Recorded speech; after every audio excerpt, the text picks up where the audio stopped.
ডাকাতে ধরছিল এক সাহাবাকে। ডাকাত বলছে আমি তোমাকে মাল নিয়ে নিব। কয় নিয়ে আনে? হত্যা করব তোমাকে। ভালো কথা।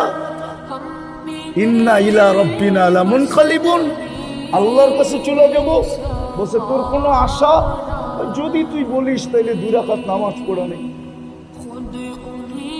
তো দ্বিতীয় সেজদার ভিতরে যে চিৎকার দিছিল, ইয়া ওয়াদুদ ইয়া দাল আরশিল মাজিদ ইয়া ফাআলুল লিমা ইউরিদ আসআলুকা বিইজ্জাতিকাল্লাতী লা তুরাম ওয়া বিমুলকিকাল্লাযী লা ইউদাম ওয়া বিনুরিকাল্লাযী মালা আরকানা আরশিক ইয়া মুগীস, আগিসনি বলে একটা চিৎকার দিছে।